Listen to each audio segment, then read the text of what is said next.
નમસ્કાર ખેડૂત મિત્રો, સ્વાગત છે તમારું ખેડૂત પરિચય યુટ્યુબ ચેનલમાં। આજે તારીખ 11 માર્ચ 2024ની આજની સવારની હવામાન અપડેટની અંદર માહિતી મેળવીએ તો ગુજરાતનું હવામાન આગામી દિવસ દરમિયાન કેવું જોવા મળશે, ગુજરાતની અંદર હીટ વેવનો રાઉન્ડ ક્યારથી જોવા મળશે, સાથે જ દિવસ દરમિયાનનું અને રાત્રિનું તાપમાન કેવું રહી શકે છે, ગરમીની શરૂઆત ક્યારથી જોવા મળશે, તે ઉપરાંત વેસ્ટર્ન ડિસ્ટર્બન્સ આવી રહ્યું છે તેની અસર ગુજરાતમાં કેવી થશે તેની પણ અપડેટ આપણે આ વિડીયોની અંદર મેળવીશું। ચેનલમાં નવા હોય તો ચેનલને સબસ્ક્રાઇબ કરી દેજો અને વિડીયોને લાઇક આપીને તમામ ખેડૂત ભાઈને શેર કરી દેજો।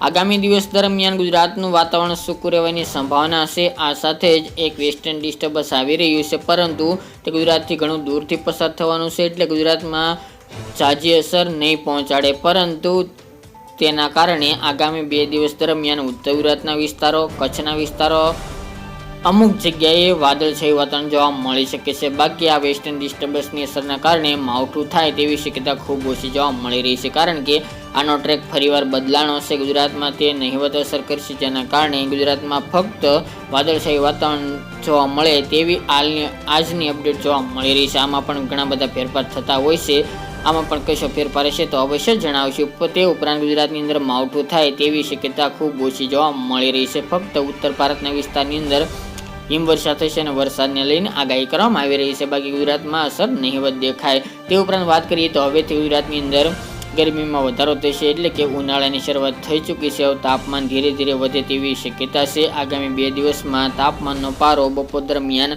2 થી 3 ડિગ્રી ઉંચકાય તેવી શક્યતા છે।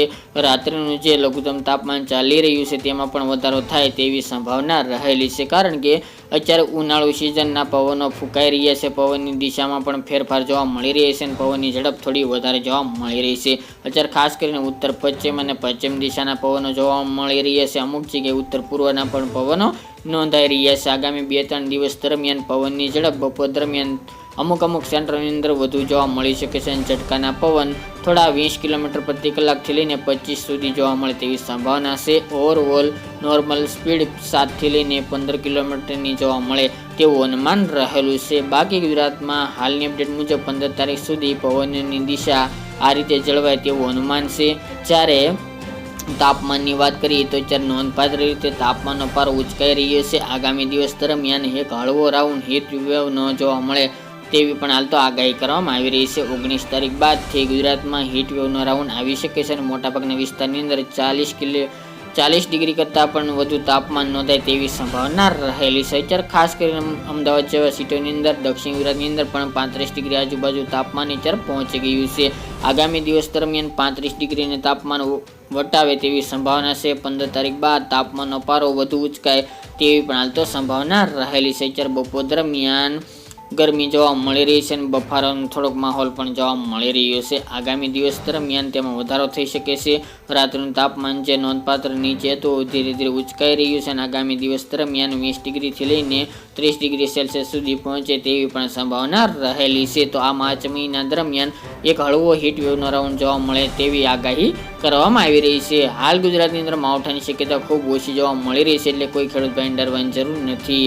હીટ વેવનો રાઉન્ડ 19 થી લઈને 25 માર્ચ વચ્ચે જોવા મળે તેવું અનુમાન લાગી રહ્યું છે, એટલે તમામ ખેડૂત ભાઈ નોંધ લેવી।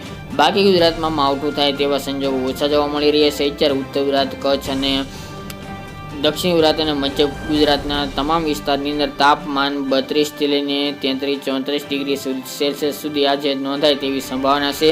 આગામી 15 તારીખ બાદ આ તમામ સેન્ટરોની અંદર તાપમાન 35 ડિગ્રી ઉપર જોવા મળે તેવું પણ હાલ તો અનુમાન રહેલું છે, એટલે ગુજરાતની અંદર હવે ધીરે ધીરે ઉનાળાની શરૂઆત થઈ ચૂકી છે। આગામી દિવસ દરમિયાન નોર્મલ રીતે હવે ગરમીમાં પણ વધારો થાય તેવું સંભાવના રહેલી છે। તો ધીરે ધીરે ગુજરાતની અંદર હવે શિયાળા બાદ ઉનાળાની વિધિવત શરૂઆત જોવા મળી શકે છે, એટલે ગુજરાતના ખેડૂત ભાઈને માવઠાથી કોઈ ખતરો જણાતો નથી, એટલે કોઈ ડરવાની જરૂર નથી। તો મિત્રો આ ત્યાંની વહેલી સવારની અપડેટ, ફરી એકના વિડીયો સાથે મળીશું। આજ માટે આટલું જ।